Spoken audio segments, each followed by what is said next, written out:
We're back for our daily college basketball best bets here for Saturday, March 8th, and we hit the 140 likes yesterday, meaning we've got 10 best bets today for this college basketball slate. Of course, we continue conference tournament play, but I only have 3 best bets for the conference tournament games today. Just really couldn't find the value I like over there. And obviously, at the end of the video, we're going to talk about every single conference tournament if we don't mention it, obviously, in the best bets today. So we'll still get all of that through. We'll talk about whatever the hell happened in the Summit League yesterday. But 10 best bets and more today here on the channel. And before we get into the best bets, folks, make sure to hit that subscribe button down below for more daily college basketball best bets here on the channel. Yesterday, another positive day, 3-2. So we're looking for our 4th or 5th consecutive positive day today with these 10 bets. And also, folks, make sure to go check out our NBA predictions posted later on the channel today. Obviously, Lakers Celtics tonight from Boston. Should be a fun one. Also, tonight is UFC 313, Pereira versus Ankalaev. Make sure to go check out our UFC predictions video in the description down below. It is the first video on Greedo Plays MMA, so go show some love on the new channel. Subscribe to that channel, subscribe to this channel as we now move on to our 10 best bets for college basketball. And we will kick things off today in the Southeastern Conference, as we've got the Arkansas Razorbacks taking on the Mississippi State Bulldogs. A huge game for the bubble, because as we stand right now, according to ESPN, Arkansas is the final team with a bye into the NCAA tournament. Obviously, Mississippi State is obviously a 100% lock to get in, and we're going to have another game later today between Ohio State and Indiana that really affects the bubble as well. But this game's absolutely huge, right? Arkansas wins it. I'd say they're pretty much a lock. Even if they lose their first game in the SEC tournament, I would still think Arkansas is going to get into the NCAA tournament. If they lose today to Mississippi State, they'd probably need one win, probably 2 wins. No, 1 or 2 wins, depending on 2 wins to probably get a bye into the tournament, 1 win to secure them actually in the NCAA tournament. Arkansas could probably lose out and still get in at this point, at least to get in the first 4, but a win here would go a long way for the Razorbacks, and that's exactly what we're picking. We're taking the Arkansas Razorbacks. The last time we took Arkansas was their last loss. It was on the road at South Carolina. The game, obviously, where CMB, Colin Murray-Boyles, who's excellent, by the way, had a great game against the Razorbacks, and obviously SC won by 19 points. But other than that, Arkansas has won 3 out of their last 4 games, winning at home against Missouri, winning at home against Texas in overtime, and most recently, a huge victory on Tuesday night in Nashville over Vanderbilt. That is a huge victory for this team, and obviously that's what has propelled them right now into one of the last 4 byes. Adu Thiero has been great all season long, obviously, right, averaging 15 and 6. John L. Davis, DJ Wagner, all these guys, and especially Davis and Wagner, at least at the guard position, have been filling the void left by Boogie Fland after he obviously got injured earlier in the season. Ivisic isn't horrible either. I mean, they've got guys who can play, but obviously their best player and future NBA player Boogie Fland has been out since early February, late January, it feels like at this point. They're taking on Mississippi State. Now, Mississippi State's still ranked right now. They're ranked 25th in the country, an 8-9 team in the SEC. Just a very weird squad and a very inconsistent squad. This is a team, again, we talked about Arkansas winning 3 out of their last 4. Mississippi State has lost 3 out of their last 4. Losing to Oklahoma on the road, going to Tuscaloosa and losing to Alabama. They beat Louisiana State, but everyone can beat Louisiana State. And then a loss in their last game at home to the Texas Longhorns. Mississippi State has not played well on the road all season long. I mean, probably their best road victory has to be at Ole Miss. But, man, I mean, it's just Arkansas should be able to get them in Fayetteville today. We've always talked about Mississippi State, and obviously the key to their success is Josh Hubbard. Hubbard, their sophomore guard, great last year. He's been playing fairly well, too. I mean, he's had his struggles, but Hubbard's come on more as of late. Scoring-wise, yes, but I don't know. Hubbard, he's still yet to get that 3-point percentage, afloat this season. He's struggled all year long to find that shot. And regardless of if he's found it or not, Mississippi State has installed so much confidence in him with obviously Hubbard being their main guy, averaging 18.5 points a game. They allow Hubbard to take as many shots as he wants from beyond the arc. But I mean, Alabama game, 3 for 12. LSU game, 2 for 9. Hell, the Texas game where they lost, 1 for 6. Right? He takes a million threes. In some games, he just doesn't have good nights. Now, at his best, obviously, Hubbard can be elite, right? You look at the Mizzou game, he goes 6 for 11 from beyond the arc. He scores, 6 from 11 from beyond the arc, scores 24 points. The Alabama game, 6 for 15 beyond the arc, but he scores 38 points as well. He goes 14 for 28 from the field, right? I mean, Hubbard's a good scorer. It's just sometimes there is a little bit of an inconsistency, at least, of finding his rhythm. Now, he's going to drive as well. He's going to find his points. Hubbard, I mean, I feel like he averages 10 free throws a game. He's going to get to the line, and that's why his averages are so high.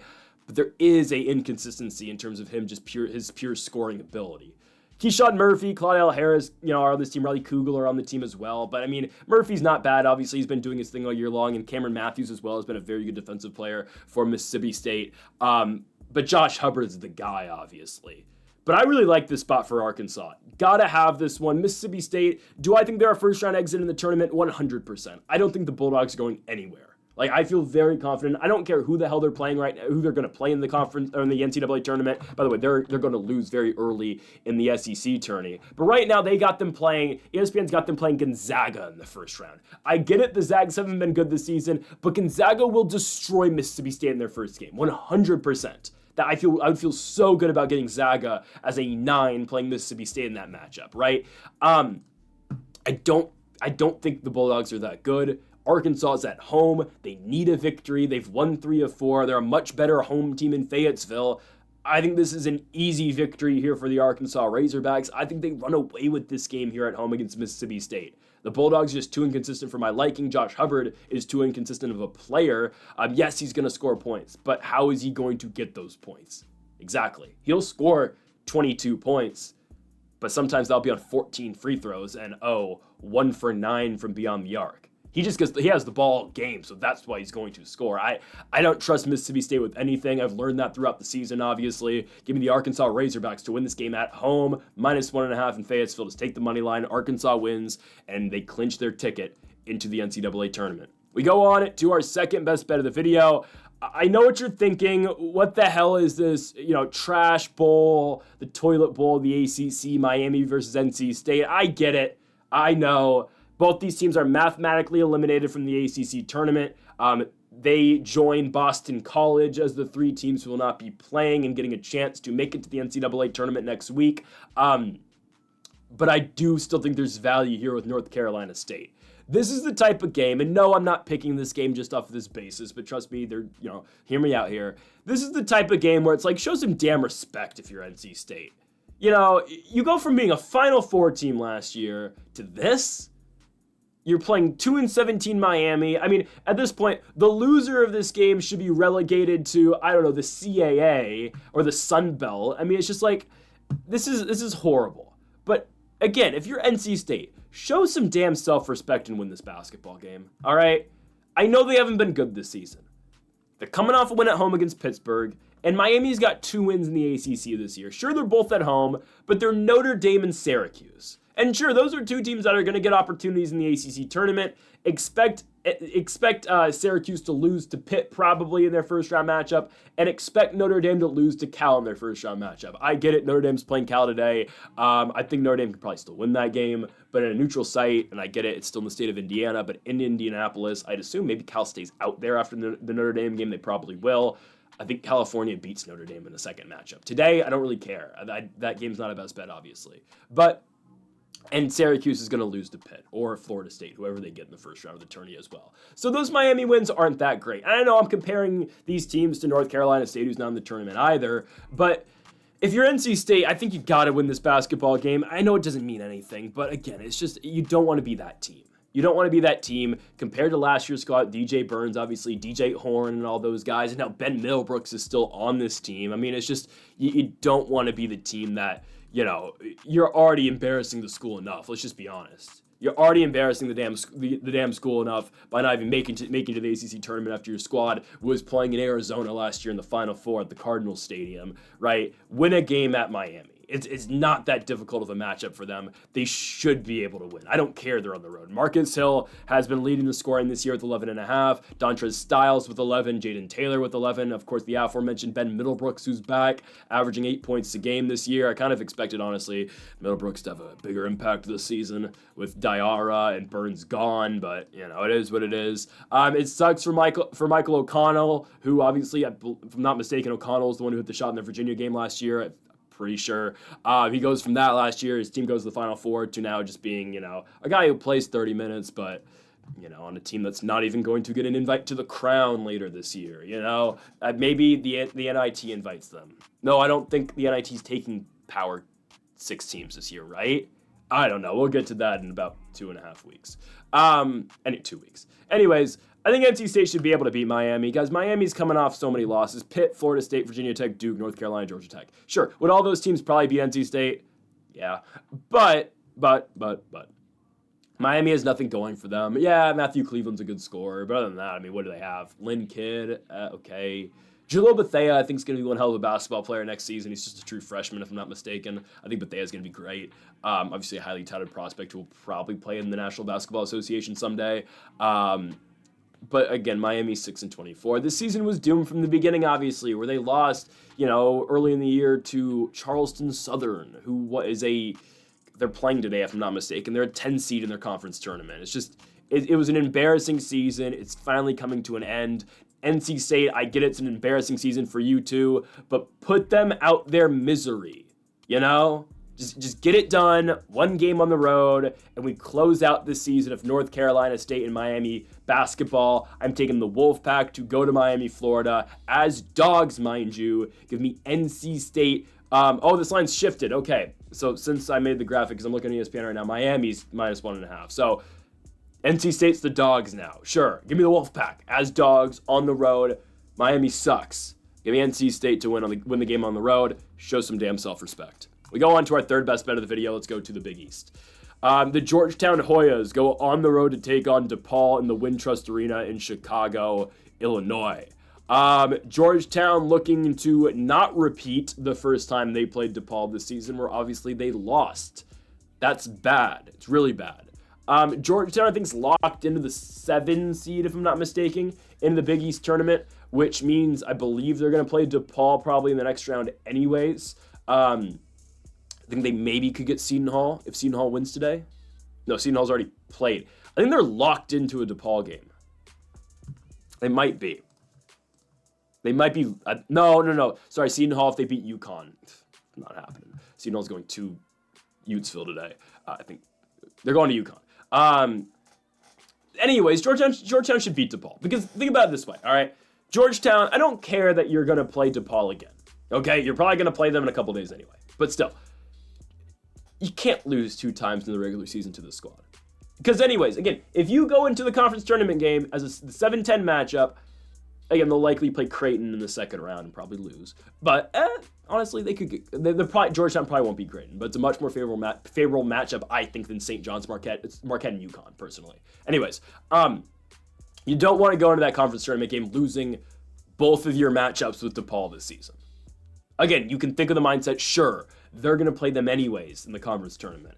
But you don't want to lose back-to-back games to this team. Again, DePaul is the squad who hadn't won a conference game in 25 outings. Sure, they're 3-16. They're coming off a win in Providence, Rhode Island over the Friars. That's great. They have 3 conference wins all year. Providence on the road, Seton Hall, and Georgetown in D.C.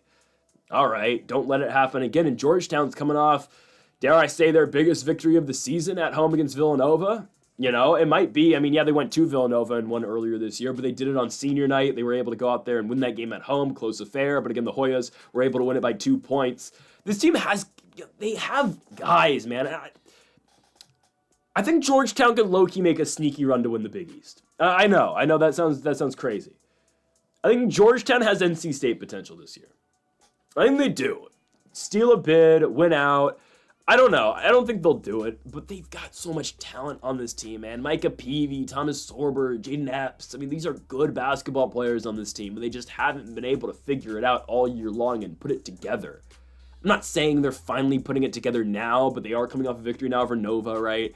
I don't know. I think they should be able to go beat DePaul, obviously. I think that's a fairly good play here. I don't think DePaul beats them twice, and DePaul just struggles a lot. They beat Providence, but CJ Gunn's their best player. I like CJ Gunn.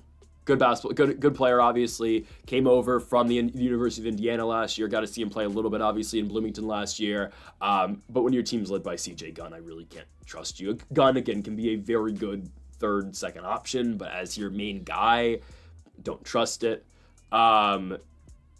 Just based on pure talent, Georgetown should win. Sometimes I wonder how this team's this bad, man. They have, it's not the same thing but it is kind of the same thing I was talking about UCLA at the beginning of the year. And again, I always thought UCLA was going to turn it around. Obviously they did, and what they're going to be a 6-5 5 seed in the NCAA tournament, probably a 6 seed. And again, Georgetown's not as good as the Bruins are, but this team has so much talent. Micah Peavy drops 20 points on a nightly basis. Jaden Epps is great. Thomas Sorber is a really good player too. Yes, Sorber hasn't seen success, down the stretch of the season, obviously now with the injury. But man, I mean, it's just, and I get it, Sorber's out for the year, but they just had so much talent all year long is what I was getting to. Like, eventually you felt like this team had to have turned things around.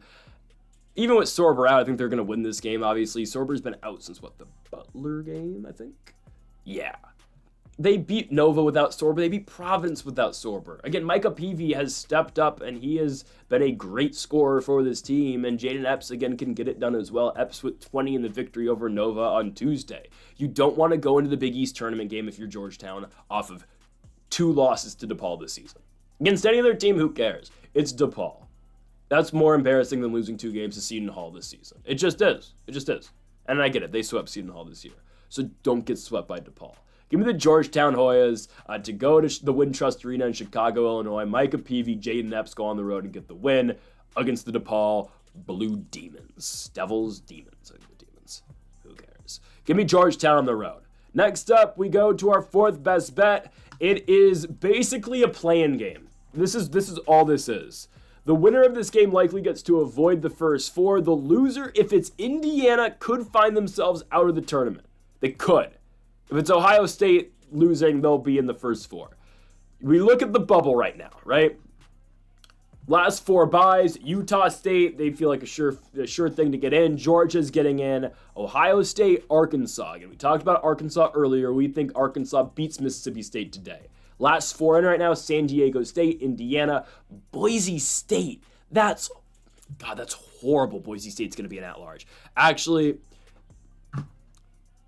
well, I know they lost, so that they're probably going to get bumped out now. That'll probably be Oklahoma now. I'm just thinking to myself, is Indiana really at risk of falling out if they lose this game to Ohio State?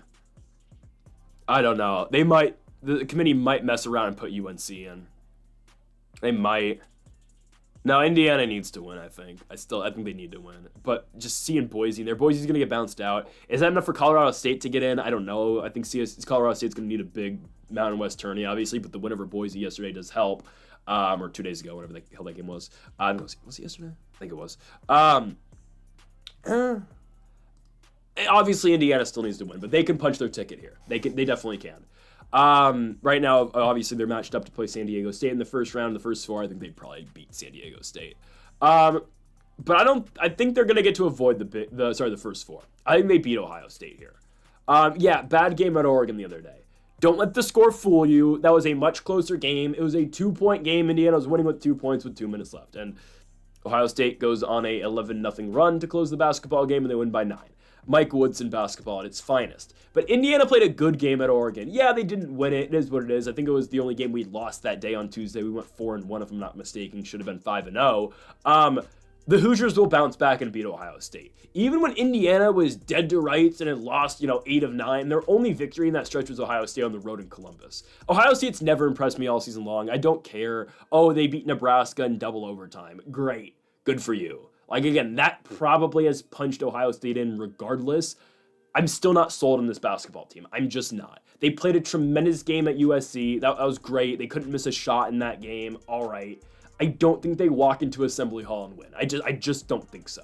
I don't think Indiana, a team that has been struggling the last couple seasons, I don't think they missed their opportunity here to not get into the tournament with 1 victory. Again, this is the game that will avoid you the first 4. This probably bumps Ohio State back in it, and Indiana likely gets a bye automatically as an 11th seed in the NCAA tournament. Ohio State's got guys, right? I mean, Bruce Thornton, at his best, he's great. Devin Royal, Micah Parrish, John Mobley. I mean, they have players, don't get me wrong. In Indiana, I mean, Mackenzie Mbako's horrible. I'm sorry. I'm going to shift my hate away from one Indiana player in Trey Galloway, who I'm going to give, again, I'll continue to give Trey Galloway his flowers. He's been playing great basketball. Guys, Indiana wouldn't be where they're at right now in this point of the season in terms of the second half if it wasn't for Trey Galloway's complete, just 180 switch, right? Trey Galloway's played phenomenal ball the second half of the year. I apologize, Trey Galloway. You do not need to find a job. Well, you still do because you're going to have to graduate this year. But, I'm not going to continue to push for you to just, go to Indeed. I'm sorry, Trey Galloway. You're actually a pretty good ball player. Maybe you're not. Maybe you stop listening to Mike Woodson. Maybe that's what happened. I don't know. But Trey Galloway's been playing great. Luke Goody's a tremendous shooter and a tremendous offensive player. He's a liability on defense. Omar Ballo, I keep making the case, is better for the Hoosiers this year than Khalil Ware was last year. Obviously, Khalil Ware is a better pro player, but in college, yes, Omar Ballo I think is better than Khalil Ware for this team. Mackenzie Mbako's just pissing me off, though. God, this guy was supposed to be a late first-round pick, early second this year. He's going to fall out of the draft. Mackenzie Mbako better go back to... Maybe I have to watch him again at Indiana next year. No, it's fine. He should go back to IU next year, man. Have a good junior season. You cannot go into the NBA regressing from last year. He's regressed. I don't care. He was better last year than he was this year. And he wasn't very good last year.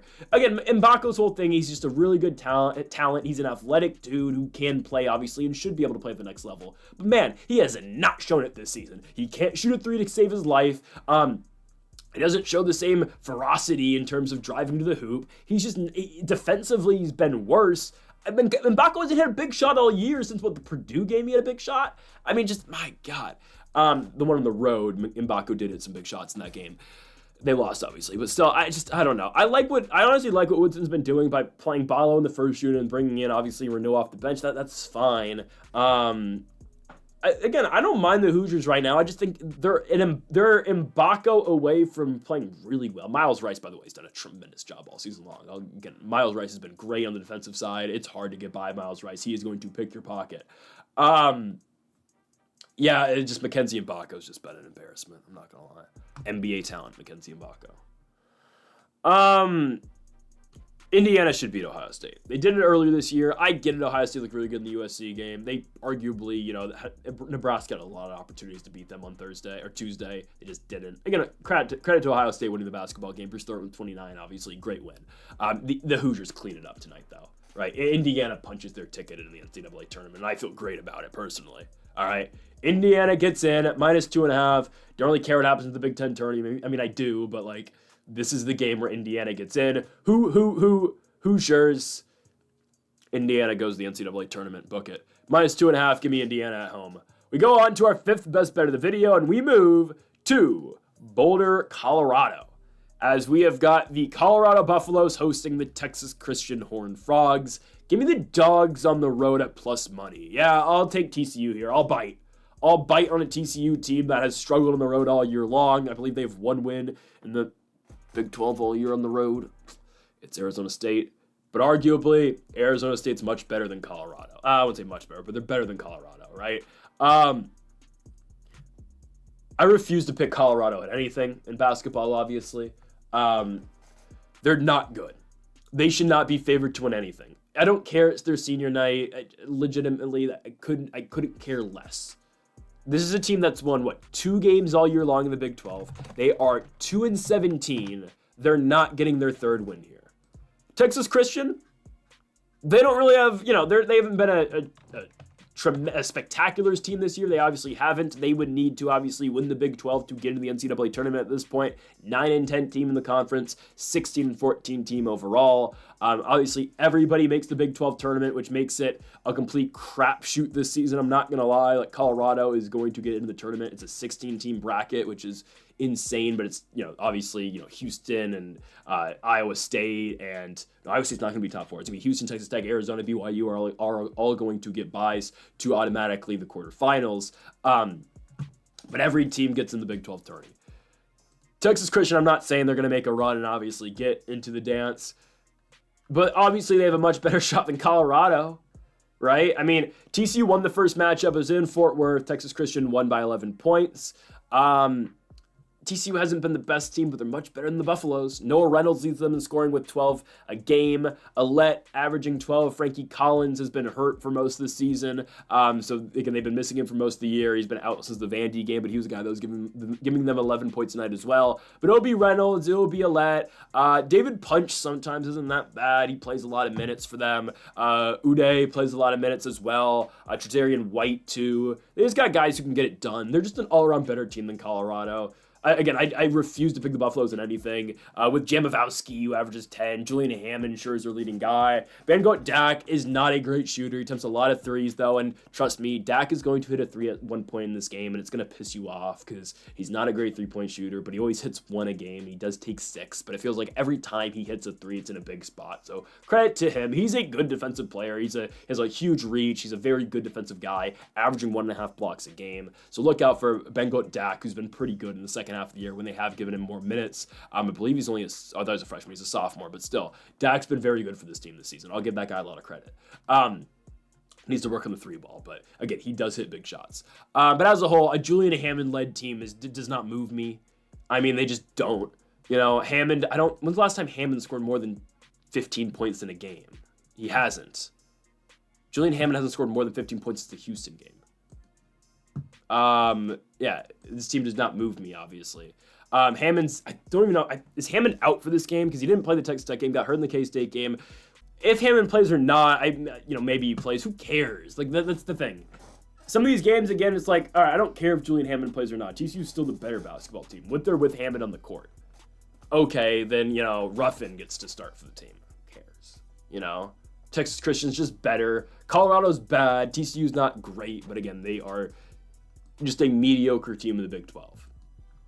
Show some self-respect and go beat Colorado. Again, this is a disrespectful line if you're Texas Christian. It just is.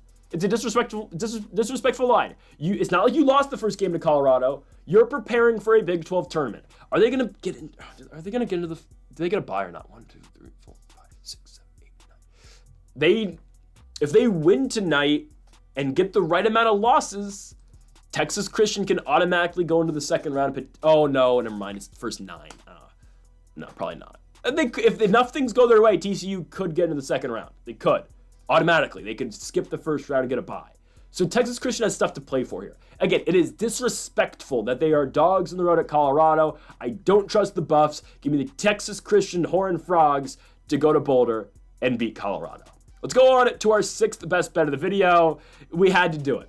We had to do it. Guys, this is, Marist is number 1 on the hate watch. That's all we're doing here.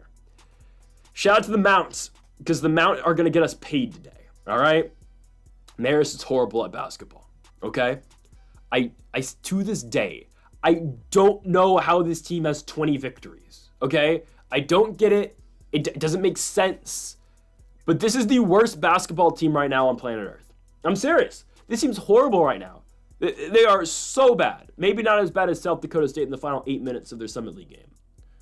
But anyways, I was getting West Illinois flashbacks today all day long. My God. Marist they're dog shit. I don't know what you want me to say. They're horrible. Okay? We learned our lesson. We finally picked against them in the Merrimack game. Took Merrimack on the road. They beat them. Okay. Give me the Mount. If Marist can't win at home against the Peacocks of St. Peter's, the Merrimack College Warriors, Sacred Heart on the road, they're not going to the mountain beating Mount St. Mary's. This is as close as you can get to a lock. It is. I believe Marist, if they could win today, they will get the 2 seed. Because I believe they have the tiebreaker still over Merrimack. Because they beat them the first time around, and they have, I don't know what the hell the second tiebreak is in the MAAC, but they have it, okay? So Marist is still playing for something here. They're playing for the 2 seed in the MAAC tournament. If they lose, Merrimack gets it, obviously. But Mount St. Mary's is playing for something, too. They're playing for the 4 seed. If they could lose this game, they fall all the way down to 6th. Because Iona and Manhattan are right on them. I think they could fall down to 7th if Sacred Heart wins as well. So a lot of things to play for here for Mount St. Mary's, right? You win, you get the 4th seed in the MAAC tournament. It's a big deal for this team. They are coming off a loss on the road to Quinnipiac. Quinnipiac's the best team in the conference. Yeah, they lost to Fairfield as well. It's not a good loss, but the Mount has been good at home for most of the year. They did lose to the Gales of Iona at home, but that was a while ago at this point. They've been a pretty solid home team is what I'm getting at here. I believe they've lost twice all year long at home. That's to Quinnipiac, the best team in the conference, and to Iona in a very close matchup. They should be able to destroy Marist in this game, right? Keep saying it. I have nothing against Josh Pascalari as a person. I think he's the worst star player for a basketball team in the country. I just think he is, from what I've seen out of Josh Pascalari. Again, is the guy a better basketball player than 99% of the population? 100%. But this guy's been awful their last 3 basketball games, especially the last 2. Again, the Peacocks game, 3 for 16 from the field, 0 for 8 from beyond the arc. The Merrimack game, 2 for 7, 2 for 5 from beyond the arc, scores 6 points. This is your best player? JCR, Jaden Colin Roberts, doesn't impress me. They're the worst shooting team in the country. I'm convinced. How do they have 20 wins? I don't know. They can't shoot. They don't play great defense. Mountain St. Mary's will beat them by 15 points tonight. I'm not joking. If the Mount is half competent, which I think they are, they will kill this team tonight. Dola Adebayo averages 13. Dallas Hobbs gives you 12.5. All right. Terrell R. Jr., 10, 11 a night. I mean, they've been dealing with injuries all year long, but I think they're, for the most part, healthy going into this game. Again, look out for their big Dola Adebayo. He's the guy who's going to lead the charge tonight for the Mount, and I'm all over the Mountaineers to win this basketball game. Again, I don't think it's a competitive game. This line should be 6.5 the way Marist has been playing. They're a first-round exit in the MAAC tournament, 100%. They're losing right away. And Mountain St. Mary's will destroy them tonight. I don't know who Marist is playing in the first round. Oh, right. Aren't they projected to play Sacred Heart right now? Team they just lost to? I think they are. Oh, no, Sacred Heart won, so it's probably like, what, Ryder? No, it is Sacred Heart, because I believe they only take the top 8 in this tournament. Yeah, Marist is horrible. They don't shoot. They don't score. They've dropped 54, 52, and 53 in their last 3 games. If the Mount loses this game, this is an absolute embarrassment. Again, shout out to the guy in the comment section who loves the Mount. I've seen you before. I mean, shout out to the Mountaineers. If they lose this game, we got a problem. No, Mount St. Mary's, again, they're half competent. Dola Adebayo and company should win this game at home. Mount St. Mary's to win and cover 2.5 points. Absolutely love it. Marist is the worst D1 basketball team in the country right now. Let's move on now to our 7th best bet of the video, and we go to the SoCon, our first conference tournament matchup of the day. And we'll break down the entire SoCon bracket after this best bet. But it's East Tennessee versus Wofford. Wofford. Pretty sure it's Wofford. I've heard both ways it pronounced. But anyways, I'm on East Tennessee here. I think East Tennessee can get this one done in Asheville, obviously. I believe that's where the tournament is got to be. Yeah, because East Tennessee's not in Asheville, I believe. Right, anyways, I'm taking the Buccaneers here. East Tennessee's on a run. They've won 4 in a row, including a win on the road at Wofford. They beat UNC Greensville. Again, the Wofford win. Mercer, I know the Citadel's horrible, and they just lost yesterday to VMI. But again, East Tennessee has won 4 in a row. Kamari Peterson's a good basketball player. He does it all for the East Tennessee team. Him and Jaden Seymour are their main scorers. John Buggs can score too, but again, Peterson's the guy, averaging 20 points a game this season, 25-4. Great player. Seymour, 16, 7, and 2. They've got guys who can hoop on this East Tennessee Buccaneers team, and they should be able to outpace Wofford all night long tonight. I just don't think Wofford's going to be able to keep up. You know, there are teams in the SoCon who can score, and yes, Wofford can, they can, remain competitive with teams like this, but ultimately, in East Tennessee's last game against Wofford, it was a bad offensive night for the Buccaneers. It was. And they still won the game. They still won it by 5 points on the road at Wofford. I just don't think Wofford's going to be able to score enough tonight. They're led by Corey Tripp, their guard, who averages 14 points a night. Kyler Philwich averaging 12 a game this year, and Dylan Bailey averaging 11. One thing on Philwich, again, he averages 12 and 10. He is their big, obviously, their center in their lineup. But they're just not going to be able to keep up with the scoring of the Buccaneers tonight. East Tennessee is the much better scoring squad.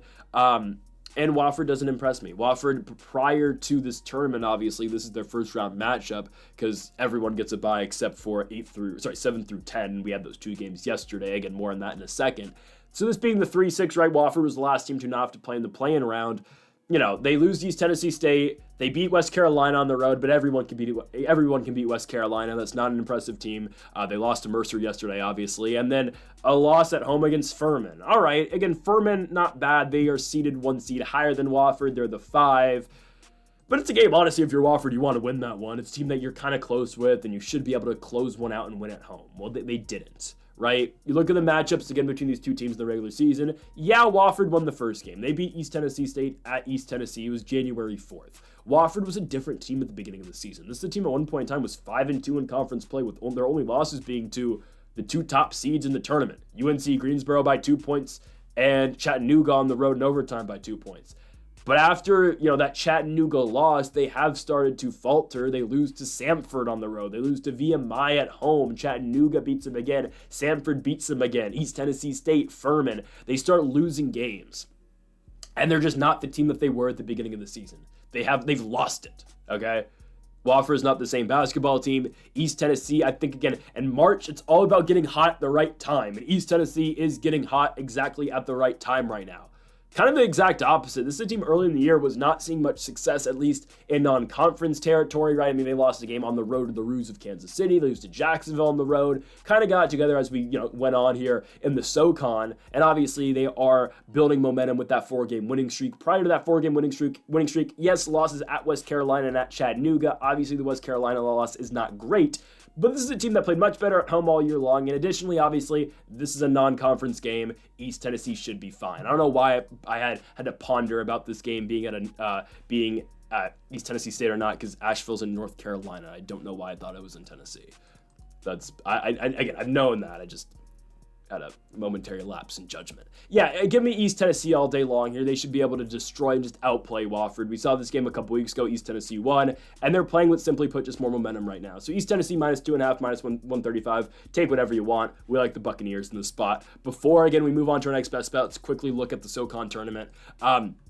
So yesterday, right, Mercer beats West Carolina by 1 point, and VMI beats the Citadel. I told you yesterday, I think if VMI can get hot, they're going to go to the championship. And I think, again, UNC Greensboro, VMI winner. No disrespect to East Tennessee State. I think the winner of the UNC Greensboro VMI game beats East Tennessee State. I know. I just told you. I just hyped up East Tennessee State this much. But I do think the winner of that other matchup in the quarterfinals does beat them.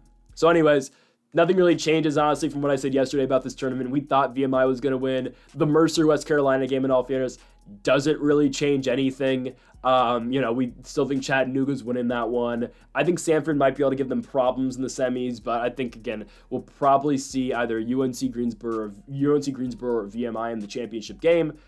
We'll see how this plays out. But really not much to talk about here about the SoCon. Kind of my same thoughts as yesterday. All right, let's go on now to our next game as we move to the CAA.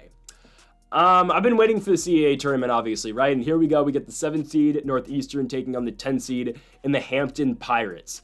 Give me the higher seed here. We're taking Northeastern. I think they're better than Hampton. I think this is, I don't want to say it's an easy pick, but really, when I've watched the CAA a lot this season, and I've become fascinated with the CAA all year long because it's a really fun conference. Trust me, it really is. Obviously, you take away the whole element of home games, and home games are absolutely huge in the CAA. I mean, especially if you're going to a team like UNC Wilmington. I mean, man, being at home in this conference is absolutely massive.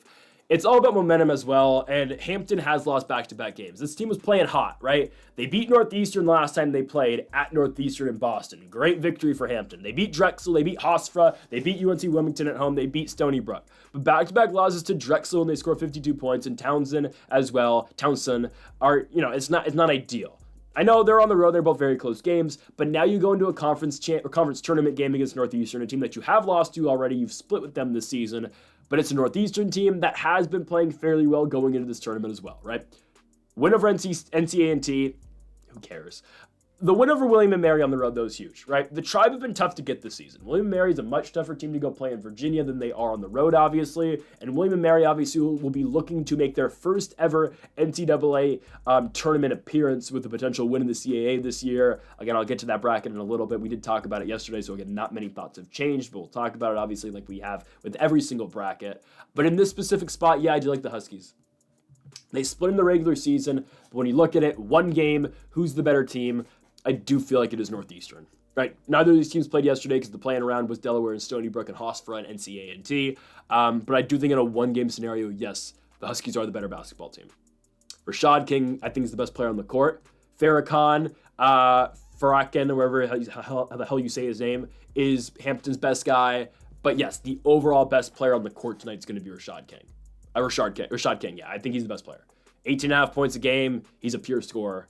Harold Woods is a pretty solid guy as well for this team. He's their number 2. He's been good. 12 and 8 this year. 8 boards. Pratt's been pretty good as well as another one of their guards. I mean, they play really small and they play quick, and that's fine. I think it should be able to beat up Hampton tonight. We saw in their first matchup, they won it by 9. I mean, Hampton's a team that doesn't really play extremely big either. I mean, these are 2 smaller teams who do play, as their big, kind of smaller forwards. They don't have, neither of these teams have traditional 5s, which is fine. I think it's a matchup and a style that does favor the Huskies. Neutral site game, so obviously we're not looking at any, home court advantage. I guess the Huskies play Colin Metcalf some. Metcalf's role is, it's dependent on game. Like the William & Mary game, we played 10 minutes, but I guess Northeastern does have a center. It's just Metcalf doesn't do much. He just kind of sits in the paint and grabs boards.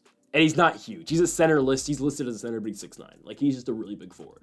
Kind of like what Hampton's going to run sometimes with Kyrie Smolin, who plays 20 minutes a night, or Xavier Long. Both those guys play quite a bit.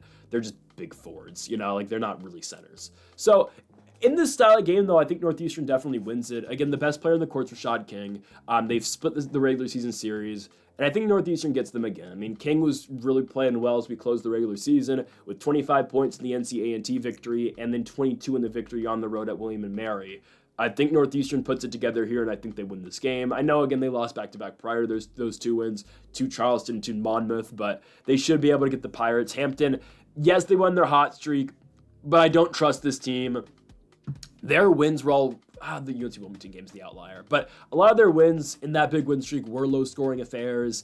I think Northeastern should be able to put it on him here, and I think the Huskies do come out of here with a victory in D.C. So it's going to be the Northeastern Huskies to move on to the the third round now, I guess, of the CAA tournament. As we quickly look at the bracket, here it is.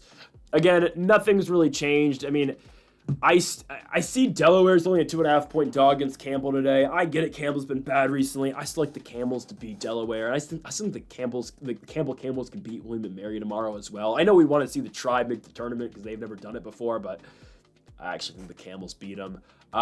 Really nothing changes. I think UNC Wilmington's still the best team in the conference. I think Townsend's good. I think they are. But I think the Seahawks are still definitely the favorite. Charleston doesn't move me. I mean, again, it's the same thoughts I gave you yesterday. This game, obviously, specifically, I think Northeastern wins it, and unfortunately, you got to play the Seahawks next. And I think, again, this conference, for me, has always ran through them. I get it. They've had their struggles, but talent-wise and just passing the eye test-wise, yes, the UNC Wilmington Seahawks have been the best team all year long in the CAA. I get it. Townsend's playing with some home court advantage, being the closest team, obviously, to D.C. because they're from Maryland, but my favorite is still UNC Wilmington to get the entire thing done. So, anyways, this specific game, give me the Northeastern Huskies to beat Hampton and move on to take on the 2 seed, obviously UNC Wilmington, tomorrow. All right, let's go to our next one. We move, to the Big West, as we have got Long Beach State at home against Cal Poly. Not the most exciting game, I know. I believe I'm not mistaken, every team in the Big West does make their conference tournament, so Devin Askew and the guys actually have something to play for, I guess, still. I guess they're not the worst team in the conference because Cal State Fullerton exists. Anyways, Cal Poly should put belt to ass here. I know they're going on the road, and Cal Poly hasn't been the best road team this season. I think they've only won, 2 games on the road this year? Bakersfield and Fullerton. It's not like Long Beach State's a juggernaut at home. They're not. They've won one game all year long in the conference, and that's against UC Davis, guys. They haven't won a home game since the Hawaii game. Sorry, that was a conference game, but anyways, they haven't won a home game since Hawaii, which I believe was that still. I'm pretty sure that's still in 2024. Yeah, they haven't won a home game since December 7th. Sure, if they ever get one, is it going to be on senior night? Yeah. Devin Askew's playing his final game of collegiate ball, if I'm not mistaken. I don't think he's got another year of eligibility left. He might. You never know what happens these days. I mean, guys just pull years out their ass in college basketball and just in collegiate sports in general. And sure, Askew's good, right? I mean, Askew has played 40 minutes practically in every single game this season. He's trying, don't get me wrong.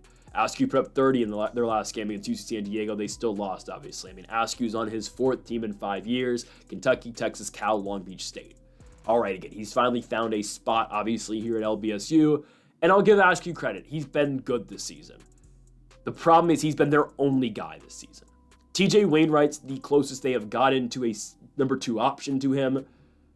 But no, it's just Devin Askew. There's nobody else. Again, this team has not won at home since December 7th, where they beat the Hawaii Rainbow Warriors. Other than that, they haven't won at home this year against D1 schools. They beat La Sierra and Laverne this season at home. What the hell are those schools? I don't know, and I live in the state of California, so I don't know. They're not a good basketball team. I don't know what you want me to say. Long Beach State is not good. They are Devin Askew, and that's it, right? We saw this game earlier in the season. I actually picked LBSU to win that game. I picked them to cover 5.5 or 6.5 on the road. Because at that point in time, Cal Poly was still on their 40-game losing streak in the Big West. They had not won a game in the conference since, 2022? They beat Cal Poly, and honestly, they beat Long Beach State, and their season has turned around ever since. What do they do after? They go to Bakersfield and beat the Roadrunners. They beat Hawaii. They go to Cal State Fullerton. They beat Riverside in a crazy overtime game that made me hate UC Riverside more than not more than I do, but, well, kinda. I just hate UC Riverside. It's a cesspool. But anyways, Cal Poly beats UCR in overtime to score 112 points. But what does this team do that Long Beach State will not be able to do? Score and score at will. Cal Poly will dominate this game because they can score, and they will be able to score every time they go down the court. Long Beach State has not played good enough defense, and Cal Poly, when they are on, they can shoot lights out, and that was evident in the UC Riverside game. I don't think Cal Poly is really making the run in the Big West tournament, but they might be able to shock somebody with their scoring abilities and their non-stop offense. They are in your face. They will pull up. They will literally shoot in less than 8 seconds every single possession. That's what they do. They've got shooters on this team, and they've got guys who can score. Owen Kuntz, Jared Hyder, Isaac Jesup. They've got guys who are going to shoot it lights out all game long. Jesup's a 44% three-point shooter all year long. Kuntz is shooting 40% all year long as well. They've got guys on this team. They are going to stay in your face all game long, and they are going to keep shooting. Long Beach State will not be able to match them shot for shot and possession by possession, because here's the thing with Cal Poly. Again, you get Kuntz, you get Hyder, you get Jesup, you get some other guys as well, but those are the main three. Long Beach has Devin Askew, and then maybe TJ Wainwright sometimes. The much better basketball team is Cal Poly. I don't care the games in Long Beach. Cal Poly is the much better basketball team, which is crazy to say. You know, if we were talking about this game at the beginning of the season, now, again, Long Beach was never expected to be great, but I thought they'd be better than this. Anyways, I'm all over Cal Poly here. I think they go on the road and dominate this game. This team's been scoring 100 in their last 5 pretty much every single night. Long Beach hasn't scored more than 90 all year long. I'm serious. Cal Poly's probably putting 90 on them here at least. Long Beach will not be able to keep up with that. Guys, Cal Poly was much worse the first time they saw them this year. Again, Cal Poly, the last time they played Long Beach State, they beat them by 9. They were still looking for their first win in Big West play in 2 years. And yes, Askew had 35 in that game for the Beach. But still, they were looking for their first win was Cal Poly in that game. They're playing with momentum now. They're playing with confidence. They're not going to let this game be close this time around against Long Beach State. Give me the Mustangs, go on the road and destroy LBSU. Maybe the Beach have another crazy run in the Big West tournament in store, like last year, obviously, where they somehow won as a 4 seed. I think, does every team make the Big West tournament? I'll look up this real quick. I think they do, right? So I think they still have some. Oh no, they don't. Never mind. They just take the top 8. Yeah, all right. There's nothing. So Long Beach's got nothing to play for. They don't. Cal Poly can still make the tourney, right? Oh, yeah, Cal Poly's in with the win. Oh, if Cal Poly doesn't win today, they're not getting in the tournament. Because Hawaii will get in. No, they beat Hawaii twice this year? Well, Hawaii's playing CSUN today, so it doesn't matter. A win and you're in, because Hawaii's not going to CSUN and winning. Okay, yeah, I feel even better about Cal Poly now. Cal Poly dominates, -2.5. They'll win this game by 30, I'm serious. They might. Don't play -30, but Cal Poly dominates this game. Let's go on to our next one. I believe this is our final game of the day, and we go to the Big Sky Conference Tournament. And obviously, we'll go over all of the different, tournaments after this game. East Washington versus Northern Arizona over in Boise, Idaho, again for the Big Sky Tourney. So all the games are being played, obviously, at the Idaho Central Arena. I don't know what the hell this arena is used for, but it is what it is. This is the second game in the Big West Tourney. Sorry, not Big West. The Big Sky Tourney, the first one being Sac State and Weber State. I thought about taking Weber State in that game, but then I realized, they just lost 5 games ago to the damn Hornets of Sacramento State, so I'm not going to play that. This is the much better value play. Eastern Washington, they fired their last shots in the Montana game. If you didn't watch that game, it was on ESPN2, nationally televised spot. Montana clinched one half, or they won one half of the Big Sky regular season championship with that game. It was a game where Eastern Washington was up huge. They started the game, I kid you not, 8 for 8 or 9 for 9 from the field. They couldn't miss to start the game. They were winning for basically most of the game until the final 8 minutes, and Montana just pulled away in the second half. They just did. They pulled away. They ended up finding a way to cover. Their biggest lead of the day was what the final score was. They won by 11. The spread was 9.5 in favor of the Grizzlies. It was a crazy cover by Money Williams and the guys over there in Montana. I respect it. Again, Eastern Washington fired their last shots. They put all they had to win that game, man. That's such a depressing loss. It just is. You're on national television against the best team in the conference. You're winning big. You're up by, 18 points to start the game. You end up losing by 11 in a game that you were winning most of. Oh, that's bad. It's bad. They couldn't buy a bucket at the end of the game. It was weird because watching that game, I was pissed off. I'm not going to lie. I was like, where was this all year at EWU? Because every time I've watched Eastern Washington this year, they've just been bad. They've been awful all year long. They've played Northern Arizona twice. They've gotten beat twice. The closer game was in Washington, where they lost to NAU by 9. The second time around, they go to Arizona and lose by 20.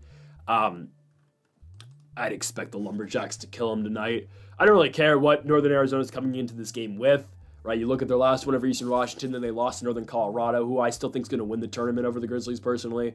I think the Grizzlies just have too many kinks in the armor to win this thing. And then NAU obviously coming off a win over the Idaho State Bengals. Not the Bobcats, the Bengals. That's a good win. Idaho State's a better team than NAU. They're already in the second round, obviously. They have Montana State, the Bobcats, in the quarters tomorrow, I think, or Monday. Monday they've got that game. Right, the winner of this game has to play tomorrow. But yeah, I'm perfectly fine with this. I'm perfectly fine here with NAU. They should destroy Eastern Washington. They've beat them twice this year. Eastern Washington, again, that was the best game they played all year against Montana, and they still find a way to lose by 11 points. And Northern Arizona's got a guy who should be able to really dominate tonight, and that's Trent McLaughlin. McLaughlin averages 22 points a game. He's one of the leading scorers in the entire Big Sky Conference. Carson Tout averages 13 as well. Jaden Jackson with 12 a game too. But again, McLaughlin's the guy for the Lumberjacks. Eastern Washington's got some guys. Andrew Cook, Mason Williams, obviously. Mason Williams had a huge game against Montana. Mason Williams was all over that court. He scored 20 plus in that game. And man, there were times in that game where it was Mason Williams would sink a three. Money Williams on the other side would sink a three. It was back and forth with EWU and Montana with, again, Mason Williams for the Eagles and Money Parks or Money Williams. I'm blanking. That's horrible. Anyways, for the Grizzlies, it's Money Williams, right? Yeah, I don't know why I thought it was Money Parks. Anyways, yeah, it was a good game, but Montana ended up winning. My thing, again, is Eastern Washington fired their last shot. They've been bad all year long. They kind of showed out in that game, and now they're just going to fall off a cliff. So I'm all over Northern Arizona here. They should win this game, and 3.5 points should be fine. They should cover that fairly easily. All right.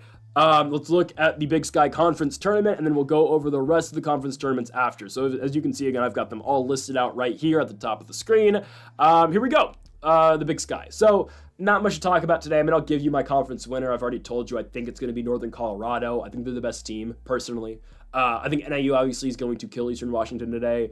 Weber State, Sac State. Yeah, I expect Weber State to get it because the Hornets are really bad, but who knows?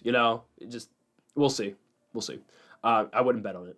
Just if you want to, you're not going to watch that game because why would you? But enjoy it if you are. Anyways, I expect Northern Colorado and likely Montana to find their way into the championship game. Those are the two best teams. I think the Idaho State Montana State should be fun on Monday. That might be a best bet. I don't know. Because that's just going to be a fun game, and I'll see where we get. I think whoever's an underdog in that game is going to be great value. That's all I'm saying. But yeah, Northern Colorado should probably win this thing. I expect to see them in Montana in the championship game. But the all-around better team, yes, it is Northern Colorado. All right, so under the conference tournaments we did not get to talk about today, the NEC, right? The NEC championship game is on Tuesday, but they're playing their semifinals today. So the quarterfinals were on Wednesday, semifinals today. Obviously, all these teams are reseeded, but it just worked out like a bracket, obviously, with all the higher seeds winning in the first round. I believe the championship game is just in a college arena or college high school gym, as the NEC usually works. But yeah, the championship game's on Tuesday. You got home court advantage to take into account for these semi games. Central Connecticut FDU. Central Connecticut has felt like the team that's going to win this conference all year long. They will beat Fairleigh Dickinson. LAU St. Francis. The Sharks have been very iffy this year, but I saw St. Francis really struggle against Wagner, so I expect the LIU Brooklyn Sharks to win that game. Setting up for Central Connecticut and LIU on Tuesday. The game will be at Central Connecticut, and Central Connecticut will probably be a 7.5-point favorite at home. Okay, I think you know where that's going. Central Connecticut's likely in the tournament, and they're likely a 16 seed, probably playing Duke in the first round. So, good luck. Have fun against Cooper Flag. Have fun. On to the Big South. Final four of the Big South. The championship game is tomorrow. High Point Radford. High Point should probably win that game. Radford played an overtime game where they beat Presbyterian. A fun game, but won by Radford. I thought Presbyterian was going to win it, honestly, in regulation, but good win for them. UNC Asheville Winthrop. UNC Asheville killed Charleston Southern. They lost yesterday. Because I talked about them earlier in the video. We were talking about Miami. Anyways, UNC Asheville should beat Winthrop. Winthrop got by Longwood, but UNC Asheville's the better basketball team. Expect 1 versus 2 on Sunday tomorrow, obviously in the championship game. I don't think High Point chokes again, but if we get good value on UNC Asheville spread tomorrow, we might take it. Okay, that's all I'm saying. On to the America East tournament starts today. All the games are today in the quarters. They get reseeded, obviously, and then they go to, college campuses throughout the tournament. Okay. Bryant versus UMBC. Bryant should probably win. Albany versus Binghamton. I would suggest if you want to bet on that game, flip a coin and just bet on that with your friends, because at least the money's going somewhere, Don't bet on Albany and Binghamton. I don't know who wins that game. The American East is confusing.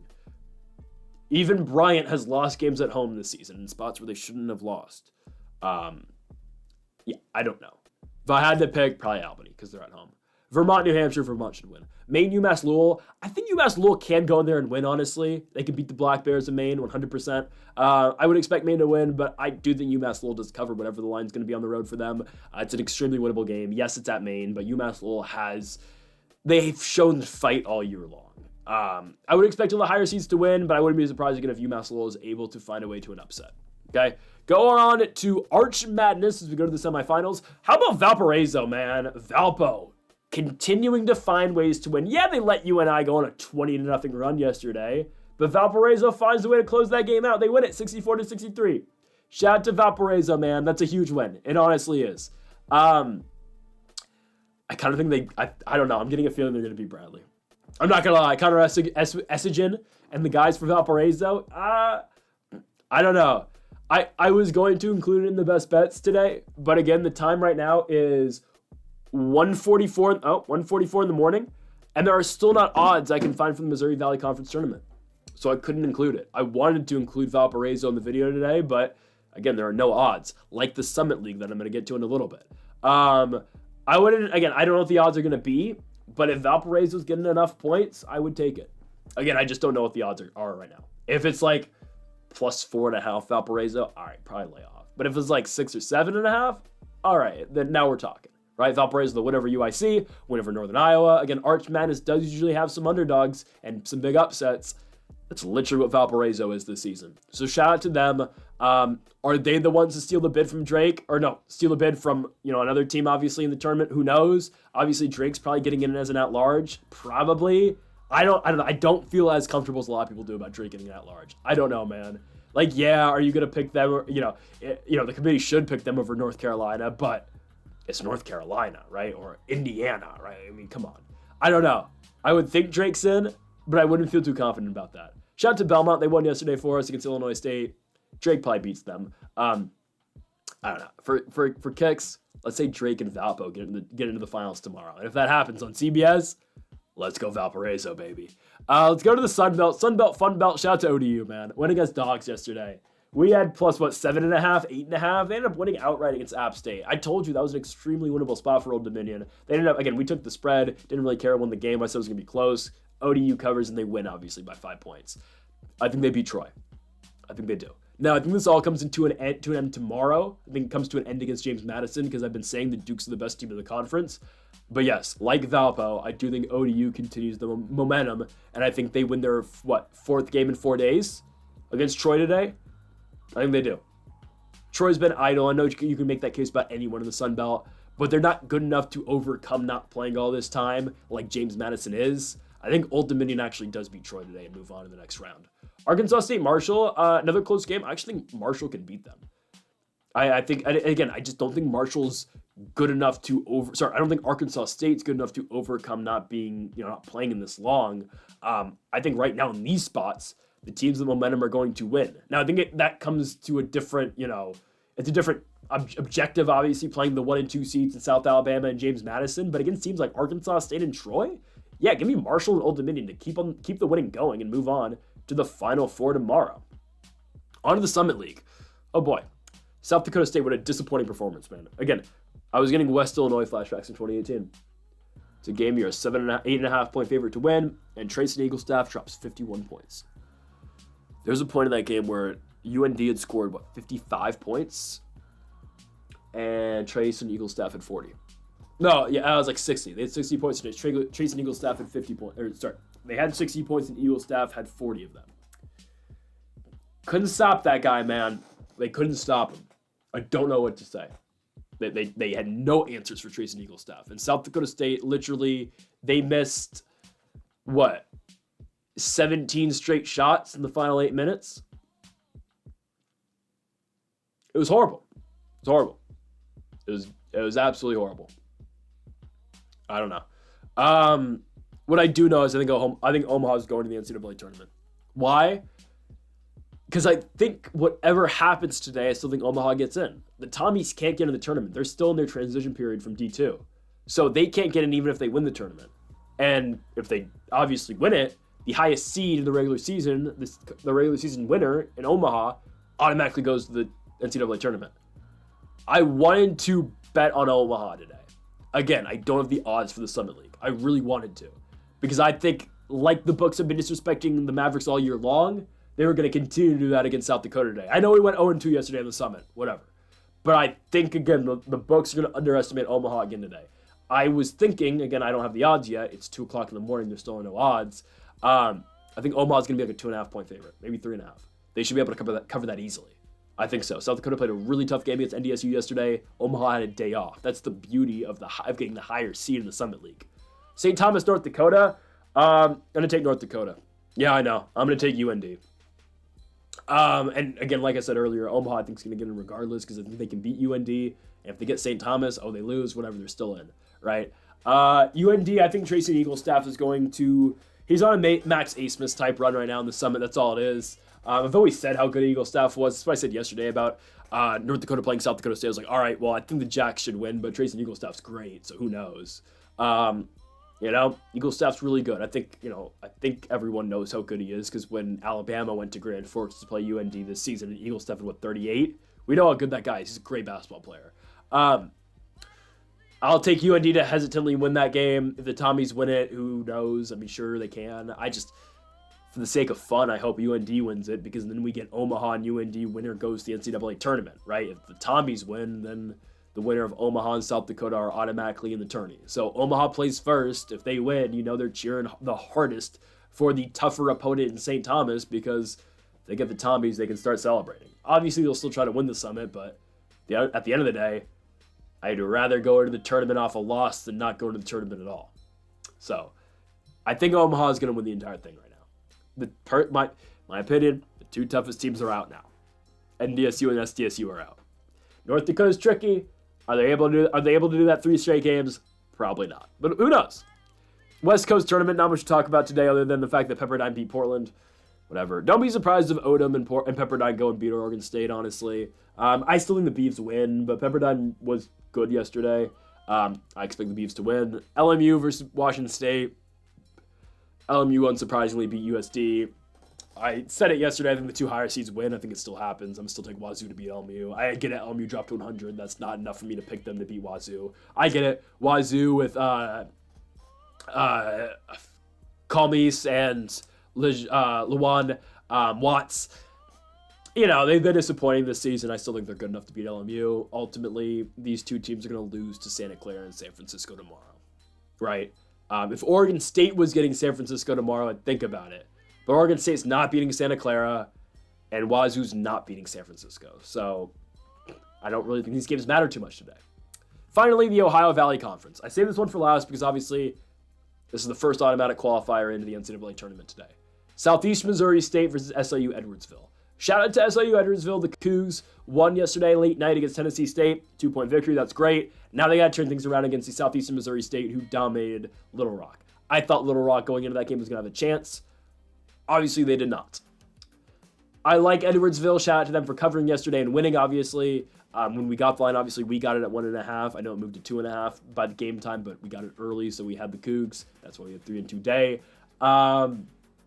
Shout out to SIU Edwardsville, but I expect Southeast Missouri State to be the first team to punch their ticket officially as an automatic qualifier into the NCAA tournament.